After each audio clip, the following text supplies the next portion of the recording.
ద్వారా కొన్ని ప్రశ్నలను అడిగి సహోదరుల ద్వారా తెలుసుకుందామండి. ప్రార్థన చేసుకుని మనం ఈ యొక్క ప్రశ్నోత్తర కార్యక్రమాన్ని ప్రారంభించుకుందాం.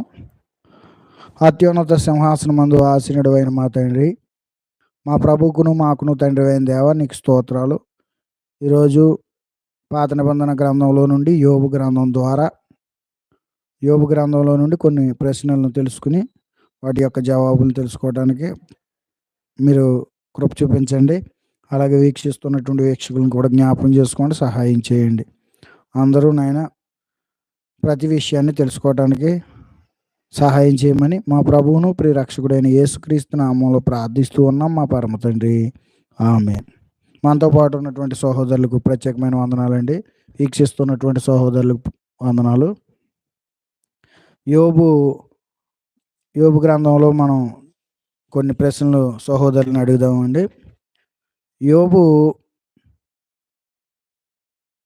ఏ తరానికి, అంటే మనకు ధర్మశాస్త్ర యుగం ఉంది, అలాగే క్రైస్తవ యుగం ఉంది, పితరుల యుగం ఉంది.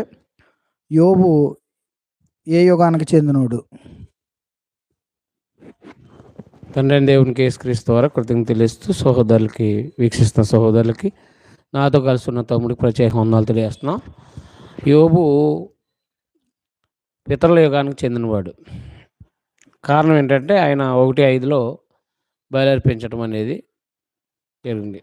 ఆదాము, నావు, అబ్రహాము, ఇస్సాకు, యాకోబులు ఈ బలులు అర్పించడం అనేది జరిగింది.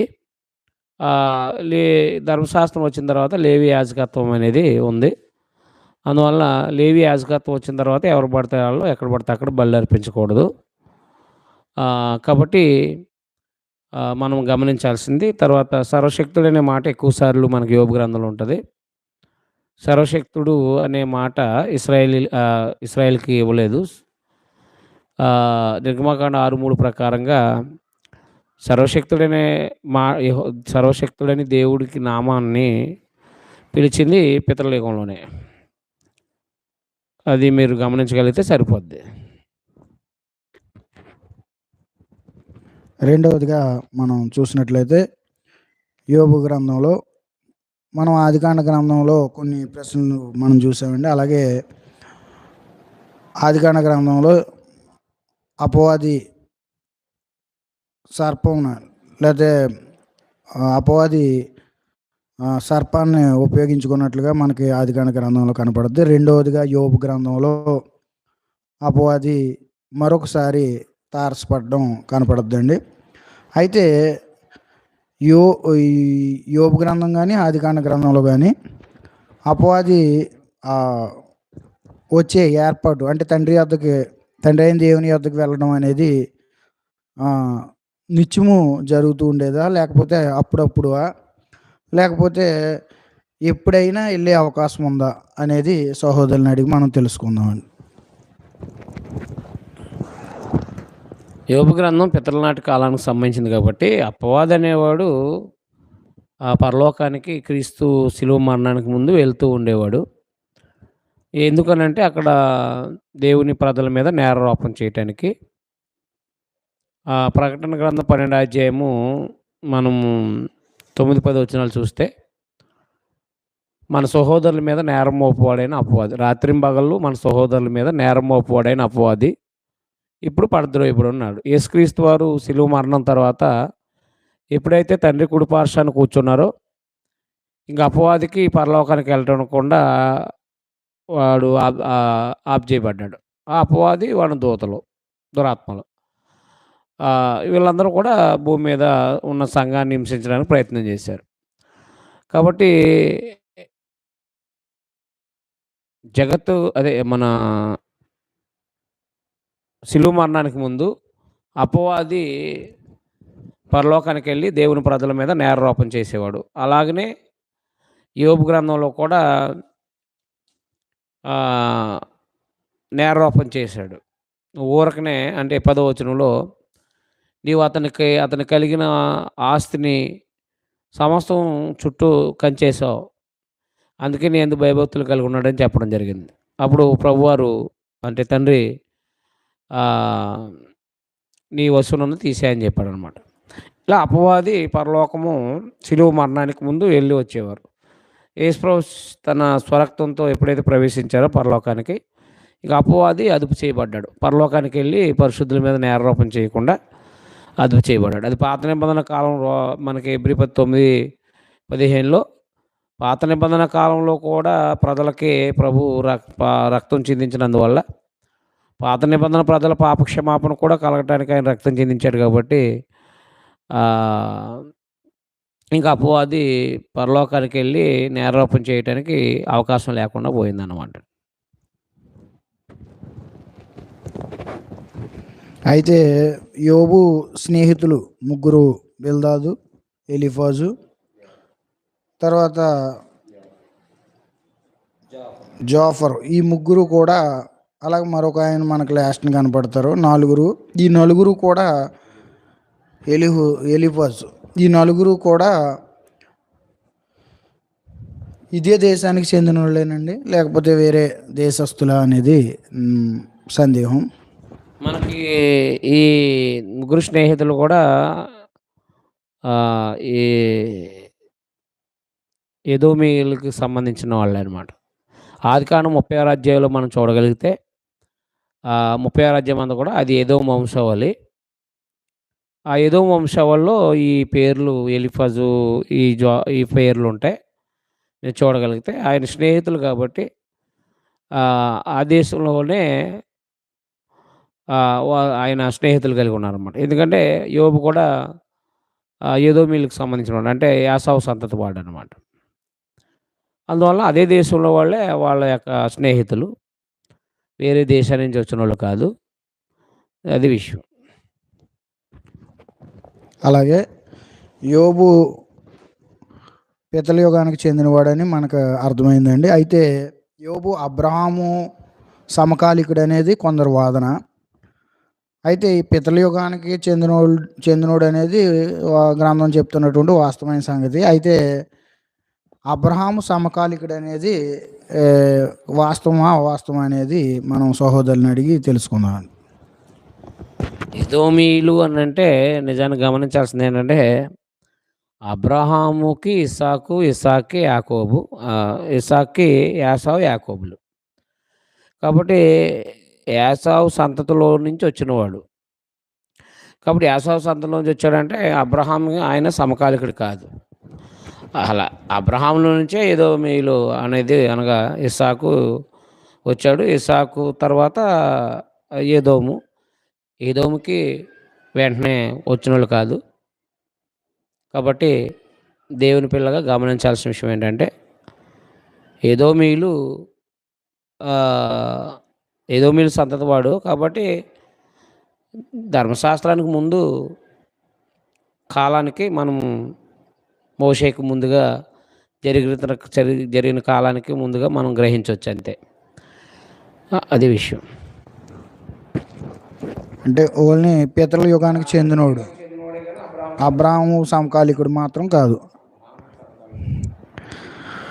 అలాగే మనం యోబు అబ్రహాము సమకాలికుడు అంటే ఇప్పుడు సర్వశక్తుడి నామాన్ని ప్రత్యక్షమయ్యాడు దేవుడు, అబ్రహాంకి ప్రత్యక్షమయ్యాడు. అబ్రహాం తర్వాత మరి దేవుడు ప్రత్యక్షమైంది వారి సంతతికే కదా, మరి అందుకోసం అన్నమాట. అలాగే యోబు స్నేహితులు అభిప్రాయాలు కానీ, లేకపోతే యోబు వాళ్ళకి ఇచ్చినటువంటి ప్రత్యుత్తరాలలోంచి కానీ మనం ఏదైనా ఒక విషయాన్ని ప్రజలకు అందించవచ్చుమా? అలా అందిస్తే అది వాక్యానుసారమైన, అంటే యోబు గ్రంథం నుంచి మనం ఏదైనా సందేశం చెప్పడానికి అవకాశం ఉందంటారా? లేదా యోబు గ్రంథంలోంచి యోబు జీవిత చరిత్ర తప్ప మరి ఏది చెప్పడానికి లేదా? ఈ విషయాలు అనేకులకి ఉన్నటువంటి, నేడు ఉన్నటువంటి క్రైస్తవ సమాజంలో ఉన్నటువంటి వారికి అనేకులకు ఉన్నటువంటి సందేహాలండి. యోబు గ్రంథం నుంచి మనం తీసుకోవాల్సిన అంశాలు ఏంటంటే యోబు నుంచి భక్తి జీవితాన్ని, తన పిల్లల్ని భక్తి జీవితంలో పెంచటం, ఇది మనం తీసుకోవచ్చు.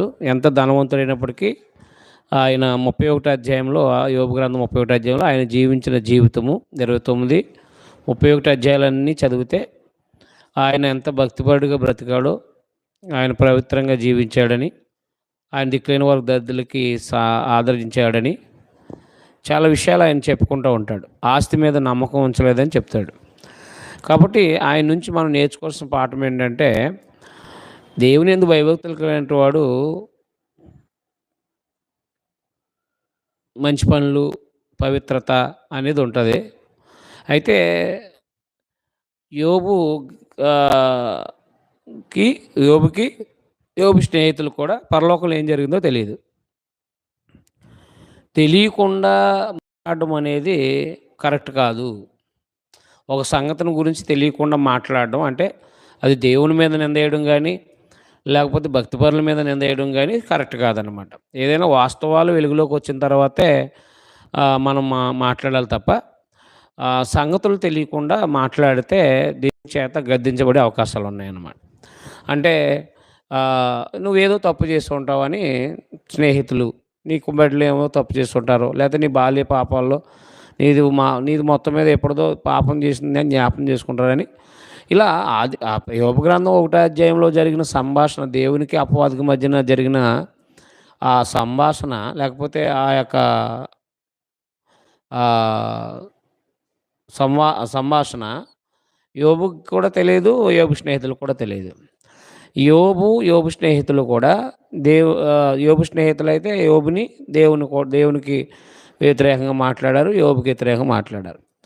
యోబేమో ఆయన నీతిమంతుడు అనిపించుకోవడానికి దేవుని మీద నిందలేశాడు. అది 41వ అధ్యాయంలో మనకి చెప్తాడు.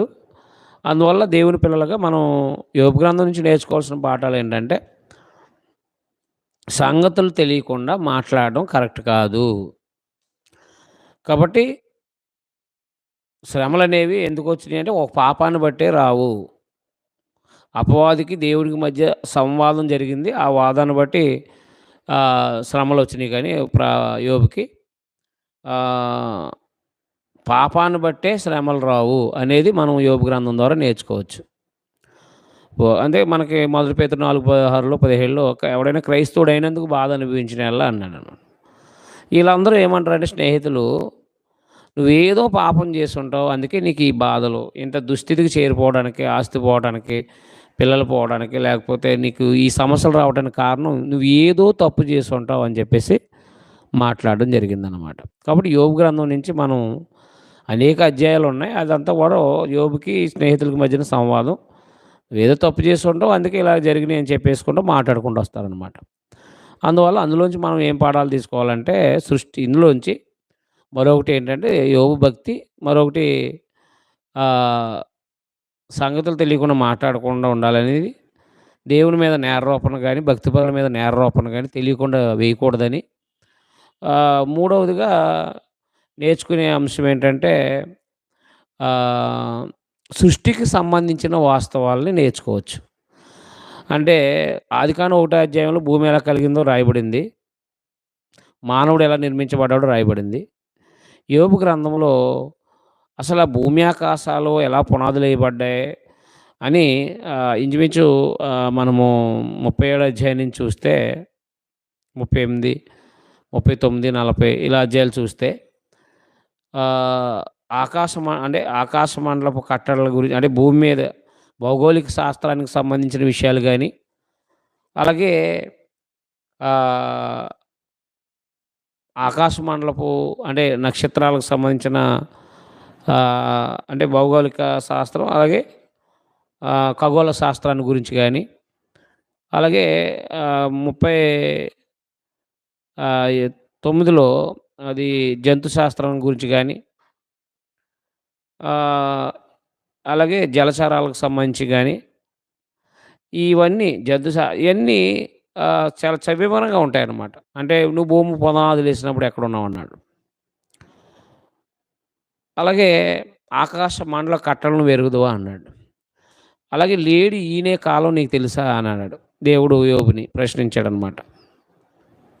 నేను నా నోటి మీద నోలేసుకుని తర్వాత అడవికి బలమిచ్చిన వాడు ఎవడు, యుద్ధానికి గుర్రాన్ని చేసిన వాడు ఎవడు, ఇలా జంతు శాస్త్రం గురించి, ఖగోళ శాస్త్రం గురించి అలా మాట్లాడేది. ఇవి మనం సృష్టికి సంబంధించిన వాస్తవాలు నేర్చుకోవచ్చు. భూమి శూన్యంలో ఎలాడుతుందని 26 ఏళ్ళలో అలాగే ప్రతి మనిషి చేతిని బిగించాడని చెప్పేసి చెప్పడం. ఈ సృష్టికి సంబంధించిన వాస్తవాలన్నిటిని బట్టి ఇయన్నీ కూడా తెలుసుకోవచ్చనమాట. అలాగే ఆయన 10వ అధ్యాయంలో నేను నిర్మాణ విధానము నరాలతో సంధించబడ్డానని చెప్తూ ఆహ్, మానవ దేహ నిర్మాణాన్ని గురించి సృష్టికి సంబంధించిన వాస్తవాలని మనం గ్రహించొచ్చనమాట యోబు గ్రంథం ద్వారా. అది మనం నేర్చుకోవాల్సిన పాఠాలనమాట. యోబు గ్రంథం 2వ అధ్యాయంలో యోబు భార్యతో నీవు మూర్ఖురాలు మాట్లాడినట్లు మాట్లాడొద్దు, యెహోవా ఇచ్చెను యెహోవా తీసుకొనెననే మాట ఉంటుంది కదండి. అంటే ఇప్పుడు యోబు భార్య భక్తిపరురాలేనా, లేకపోతే భక్తి తప్పి మాట్లాడినప్పుడు అలాగ మాట్లాడకూడదనే ఉద్దేశంతో ఆయన మాట్లాడాడు అనేది ఒక సందేహం అనమాట. నిజానికి ఆయన కుటుంబంతో కూడా భక్తిపరుడాయన. కారణం ఏంటంటే ఆయన పరిస్థితులు చూసి మాట్లాడింది. ఇంకెందుకు నువ్వు దేవుని దూషించి మరణం కమ్మంది. అప్పుడు ఆయన ఏమన్నాడు, మూర్ఖురాలు మాట్లాడుతున్నట్టు మాట్లాడొద్దు. అంటే తర్జుమాలో అవివేకంగా మాట్లాడుతున్నావు, మాట్లాడకూడదు అలాగా అన్నాడనమాట. కాబట్టి అది రూడ్‌గా వాడాడు పదము, రూడ్ పదం. కానీ అక్కడ తర్జుమాలో ఈ వివేకం లేకుండా మాట్లాడుతున్నావేంటి నువ్వు అని చెప్పేసి గద్దించాడనమాట. మరీ భయంకరమైన పదాలను వాడలేదు అక్కడ. మన హీబ్రూ నుంచి తెలుగులోకి తర్జుమా చేయబడిందని గ్రహించాలి. ఆమె భక్తిపరురాలు కాబట్టే సమస్తం పోయినా ఆయనతో ఉంది. అది. అలాగే యోబు గ్రంథంలో ఒకనాడు సందేశం ఎరగకుండా ఉన్నప్పుడు విన్నటువంటి సంగతులు ఏంటంటే అండి, యోబుకు 7 కుమారులు 3 కుమార్తెలు 10 మంది. అయితే ఈ వాస్తవాలు ఎరగక మునుపు మాకున్నటువంటి సందేహం ఏంటంటే 10 మందిని తిరిగి బతికించాడు అనేది కొంతమంది వాదన అయి ఉందన్నమాట అండి. అంటే మొత్తం వాళ్ళకు ఉన్నటువంటి ఆస్తి అంతా పోయింది, అలాగే పిల్లలు చనిపోవడం, వాళ్ళనే తిరిగి దేవుడు బ్రతికించినట్లుగా బోధించే కొంతమంది ఈనాడు కూడా లేకపోలేదు. కాబట్టి అది ఏది వాస్తవమైంది అంటే మళ్ళీ ఇచ్చాడా, లేకపోతే వాళ్ళే తిరిగి బ్రతికారా అనేది నా ప్రశ్న అనమాట అండి. మనకి యోబు గ్రంథము 42వ అధ్యాయం 13వ వచనంలో మరియు అతనికి 7 కుమారులు 3 కుమార్తెలు కలిగిరి. అతడు పెద్దానికి ఎమియా అని, రెండవ దానికి కెజియా అని, మూడవ దానికి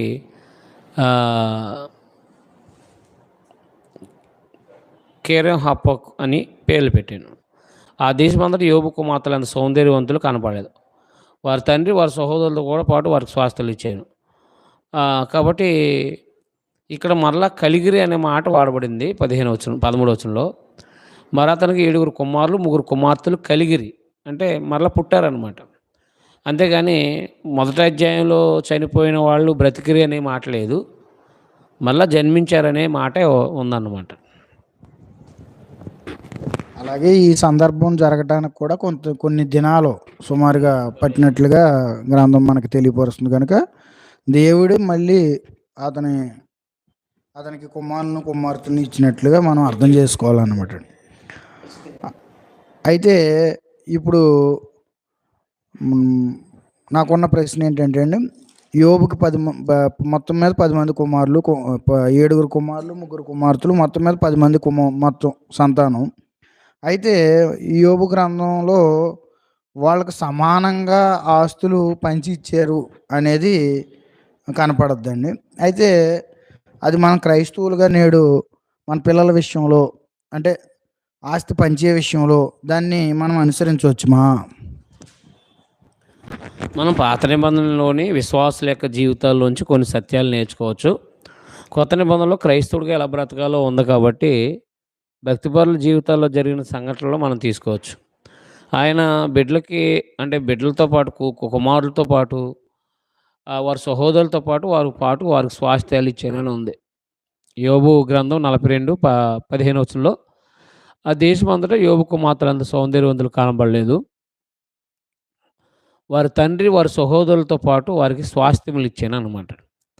అంటే వారికి ఆస్తి అనేది వాళ్ళతో పాటు ఈ వీళ్ళకి కూడా బిడ్డలకు కూడా ఇచ్చాడనమాట. అది స్వాస్థ్యాలు ఇచ్చాడు. అదే ఏదో మామూలుగా కాకుండా వాళ్ళతో పాటు వీళ్ళకి కూడా ఆస్తులనేది ఇవ్వటం జరిగిందనమాట.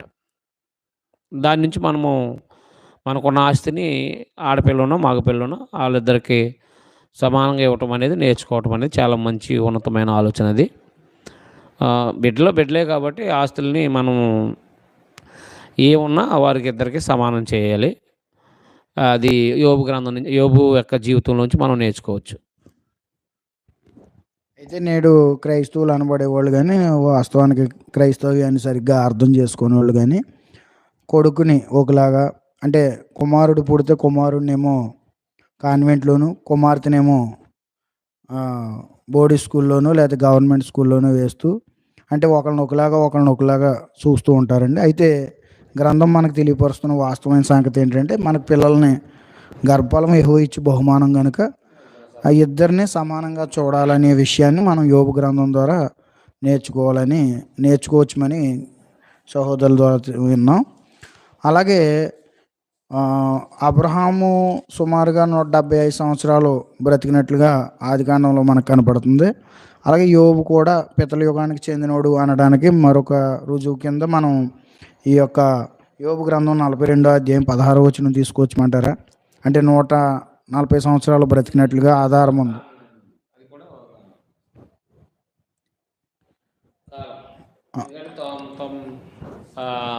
ఆదికాండము అది పితరుల యుగానికి అది కూడా కారణం. కానీ మెయిన్ కారణం ఏంటంటే అది మన యాజకత్వం.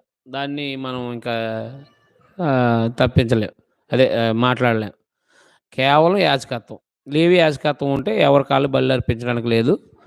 కాబట్టి పితరుల కాలంలో కుటుంబ యజమానులే బలి అర్పించేవారు. కాబట్టి అందులో భాగంగా యోబు కూడా కుటుంబ యజమానుడే కాబట్టి ఆయన బలి అర్పించినట్టుగా మనకు 1:5లో ఉంది. వీళ్ళు యాజకత్వంలో లేవి యాజకత్వంలో ఉంటే కనుక అది జరగదనమాట. కాబట్టి ఆయన పితరులకు నాటికి సంబంధించిందని మనం ఈజీగా చెప్పొచ్చు అన్నమాట.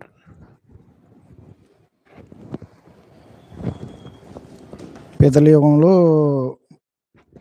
కుటుంబ పెద్దే యాజకుడిగా లేకపోతే బలి అర్పించే కార్యక్రమాలు కానీ ఇవన్నీ జరుగుతూ మనం ఆదికాండంలో నుంచి చూస్తూ ఉన్నాం. కాబట్టి దాన్ని బట్టి కూడా ఆయన పితల యుగానికి సంబంధించినోడని తెలియపరచడం జరుగుతూ ఉందండి. అలాగే 38వ అధ్యాయంలో మనం చూసినట్లయితే 38వ అధ్యాయం లో మరొక విషయాన్ని మనం చూద్దాం. 38వ అధ్యాయం 21వ వచనంలో 38వ అధ్యాయం 21వ వచనం మనం చూస్తే 38వ అధ్యాయం 21వ వచనాన్ని మనం అడిగి తెలుసుకుందామండి. 31వ అధ్యాయం 28వ వచనంలో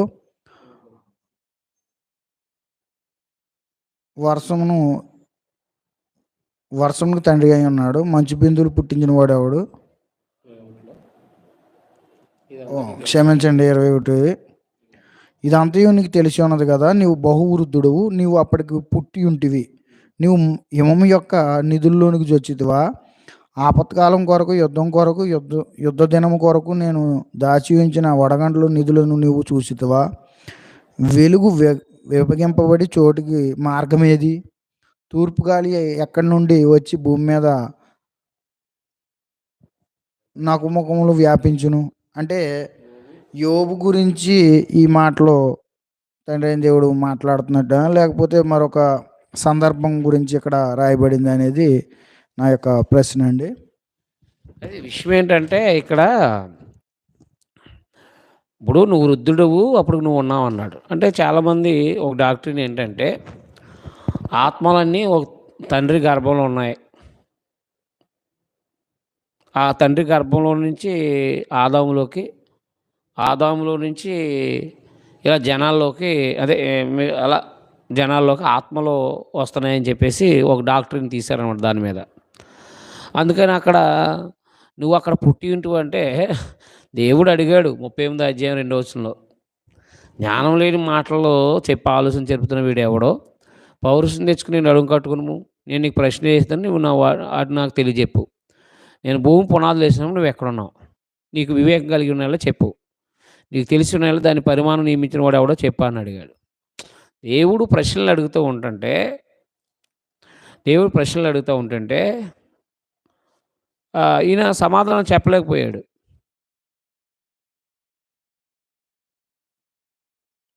చెప్పలేకపోతే ఆయన ఏమన్నాడంటే 40 అధ్యాయంలో, మరియు యెహోవా యోబుకు ఇలాగ ప్రత్యుత్తరం ఇచ్చెను. ఆక్షేపణలు చేజూచువాడు సర్వశక్తుడగు దేవునితో వాదింపవచ్చా? దేవునితో వాదించువాడు ఇప్పుడు ప్రత్యుత్తరం ఇవ్వవలెను. అప్పుడు యోబు యెహోవాకు ఇలాగ ప్రత్యుత్తరం ఇచ్చాను. చిత్తగించుమని నీచుడను నేను నీకు ఏమని ప్రత్యుత్తరం ఇచ్చేదను? నా నోటి మీద నా చేతిని ఉంచుకొందును. ఒక మారు మాట్లాడితే నేను ఇంకా మరలా నోరెత్తను అన్నాడు అంతే. దేవుడు అడిగిన ప్రశ్నలు ఏంటంటే సృష్టికి సంబంధించిన అంటే భూగోళ శాస్త్రానికి సంబంధించి 38 అధ్యాయంలో, తర్వాత 21 నుంచి ఖగోళ శాస్త్రానికి సంబంధించి, 39 ఏమో ఈ జంతు శాస్త్రం గురించి ప్రశ్నలు వేసాడు ఆయన. ప్రశ్నలు అయితే ఒకదానికి సమాధానం చెప్పలేదు. నేను నోటి మీద వేలేసుకుంటా అన్నాడు. అంటే నాకు తెలియదు ఇవన్నీ కూడా ఎలా కలిగినాయో ఏం తెలియదు అన్నాడు. ఇలా అక్కడ ఎందుకు మాట్లాడాడు? నువ్వు వృద్ధుడు అప్పటికంటే చాలా దినాలు కలిగినోడు అని ఎందుకు అన్నాడంటే, నిజానికి సృష్టికి యోబుకి సుమారుగా ఒక 2000 సంవత్సరాల చరిత్ర జరిగింది. ఈ 2000 సంవత్సరాల తర్వాత వచ్చిన ఈయనకి సృష్టికి సంబంధించిన వాస్తవాలు ఏమి అర్థమవుతాయి? దేవుడు ఎలా చేశాడో, జంతువులు ఎలా చేశాడో, లేకపోతే ఆకాశ కట్టలు ఎలా చేశాడో ఈయనకేం తెలుస్తాయి? ఇక్కడ పద్యభాగంలో రాయబడింది కాబట్టి యోబు గ్రంథం ఏం చెప్పాడంటే ఆయన, మరి నువ్వు బహుద్ధుడు, నువ్వు అప్పటికి ఉన్నావు మరి అని ఇలా ఒక పద్యభాగ శైలిలో నువ్వు అప్పుడు ఉన్నట్టుగా చెప్తున్నావు. నేను నువ్వు యెహోవా యొక్క నిధుల్లోంచి వచ్చావా అని చెప్పేసి దేవుడు మాట్లాడుతున్నాను. వడగండ్లలో విధులు నువ్వు చూసావా? విధులు వెలుగు విభాగింపడి చోటు నువ్వు మార్గం ఏదో ఇలా అడుగుతున్నాడు అనమాట. నువ్వు ఉన్నట్టుగా చెప్తున్నావేంటి అన్నాడు అనమాట. అంతేగాని యోబు అప్పుడు ఉన్నాడో, దేవుని దగ్గర దేవుని గర్భంలో ఉన్నాడో కాబట్టి ఇవన్నీ సృష్టించినప్పుడు ఆయన ఉన్నాడు అక్కడ కాబట్టి అని ఒక డాక్టర్ని తీశారనమాట. పద్య భాగాల్లోంచి ఎప్పుడు కూడా డాక్టర్ని తీయకూడదు. పద్య భాగాల్లోంచి ఎప్పుడు కూడా డాక్టర్స్ తీయకూడదు అనమాట. అందుకని దేవుడు సృష్టిస్తున్నాడు అంతే ఆత్మలు. ప్రతి మానవ ఆత్మను దేహాలు అనేవి జీన్స్. దేహాలు అనేవి జంతువులు ఎలాగా తమ పిల్లలు ఎలాగా దేహాలతో వస్తాయో మానవ జాతి కూడా అలాగ మానవ బీజం అనేది భార్యాభర్తల బంధంతో కలిసి మానవ జన్మలో ఇలా మానవ దేహాలు అనగా దేవుడు ఫలించి అభివృద్ధి అవ్వమన్నాడు కాబట్టి భార్యాభర్తల బాంధవ్యం ద్వారా బిడ్డలు పుడతా ఉంటారు. జీన్స్ అనేవి సేమ్ వాళ్ళ తాతలాగా అమ్మలాగా నాన్నలాగా పుడతా ఉంటారు అన్నమాట. కానీ ఆత్మలు మాత్రం మనకి జకర్యా గ్రంథం 12 అధ్యాయం 1 వచనంలోను, లూకా సువార్తలో వెలుపడి భాగం చేసినవాడు అంటే ఆత్మను సృష్టిస్తున్నాడని చెప్తాడనమాట. లూకా సువార్తకు వచ్చేటప్పటికి వెలుపటి భాగం చేసిన వాడు లోపటి భాగాన్ని చేయలేదా అన్నాడు. నిర్మించాడని అర్థం అనమాట. నిర్మించాడని అర్థం అంతే. మీకు అర్థమైందా? నిర్మించాడని అర్థం. ఆ విషయాలు లూకా సువార్త 11 అధ్యాయము 40 వచనంలో, అవివేకులారా వెలుపల భాగం చేసిన వాడు లోపల భాగం చేయలేదా అన్నాడు. అంటే నిర్మాణం, ఆత్మను నిర్మించి దేహంలో పెడుతున్నాడు అంతే. అంతేగాని ఆత్మలు తల్లిదండ్రుల ద్వారా వెళ్ళవు. దేహాలు తల్లిదండ్రుల ద్వారా నిర్మించబడతాయి. ఆత్మ దేవుని స్వరూపం, దేవుని పోలికగా ఆయన సృష్టించి ఆత్మలు అనేవి దేవుడు దేహాల్లోకి పంపిస్తూ ఉంటాడు. అది ఏ సమయాన్ని పంపిస్తాడో మనకు తెలియదు, కానీ ఆత్మను సృష్టిస్తున్నాడు అన్నమాట. అది అందువల్ల యోబు గ్రంథం నుంచి తీసిన ఒక డాక్ట్రిన్ అంటే దేవుని ఆత్మలన్నీ ఒకనాడు దేవుని గర్భంలో ఉన్నాయి, ఇవన్నీ కూడా కరెక్ట్ కదా. లేవి పితరుని కలుసుకున్నప్పుడు అందులో అబ్రహాంలో ఉన్నాడని హెబ్రీ పత్రిక 7 అధ్యాయాన్ని బట్టి అక్కడ ఏం చెప్పాడంటే, అబ్రహాంలోంచి రాబోయే లేవి కూడా దేవునికి ఇచ్చాడు, మెల్కీషెదెకుకి ఇచ్చాడని చెప్పడానికి, మెల్కీషెదెకు గొప్పతనం చెప్పడానికి లేవి కూడా అబ్రహాంలో ఉన్నాడని చెప్పాడు అనమాట. అందుకని ఆత్మ అబ్రహాంలో ఉందని కాదు, వాళ్ళ బీజం అబ్రహాంలో ఉందని చెప్పొచ్చు అనమాట. అది దాన్ని బట్టి మనం అది దీనికి సంబంధించిన రిఫరెన్స్‌లు మరో చోట కొన్ని విషయాలు లేవు సమర్థించడానికి. అందువల్ల యోబు దేవుడు పునాదులేసినప్పుడు యోబు అక్కడ లేడు. మరి ఉన్నావు మరి నువ్వు అని చెప్పడానికి ఆ పదం వాడాడనమాట. నువ్వు వృద్ధుడు మరి నువ్వు ఉన్నావు, నీకు అన్నీ తెలుసు మరి అని చెప్పడానికే ఆ పద్యభాగ శైలిలో వాడాడనమాట. అది విషయం.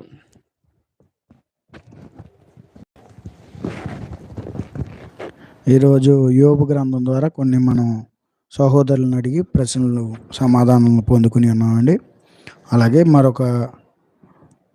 మరొక ప్రశ్నోత్తర కార్యక్రమంలో మరొక నిర్గమాకాండం గురించి కొన్ని విషయాలు సహోదరుల్ని ఆ నిర్గమాకాండంలో కొన్ని ప్రశ్నలు అడిగి వాటి యొక్క సమాధానాలను సహోదరుల ద్వారా తెలుసుకుందామండి. ముగింపు ప్రార్థన సహోదరులు చేయవలసిందిగా వారికి ఈ సమయాన్ని అప్పగిస్తున్నాను. మహోన్నతుడా, మా ప్రియ తండ్రి, మా ప్రభువైన యేసుక్రీస్తు వారు కూడా తండ్రి అయిన దేవా, మీ గ్రంథంగా నేర్చుకోవడానికి దయ చూపించినందుకు కృతజ్ఞతలు. సొంత ఆలోచనలు ఉద్దేశాలు మాట్లాడకుండా మీ గ్రంథాన్ని గురించి గ్రంథంగా నేర్చుకోవడానికి దయ చూపించారు తండ్రి, మీ కృతజ్ఞతలు. ఈ నాయన మా తండ్రి ఇవి మీ నాయన సోషల్ మీడియా ద్వారా అనేక మంది సహోదరులకి అందించాలని ఈ కార్యక్రమాలు చేస్తున్నాం. మీరు దయ చూపించి బలపరచండి నాయన. మా తండ్రి మీ సంకల్ప ప్రకారం మేము సేవ చేయగలను బలపరచండి.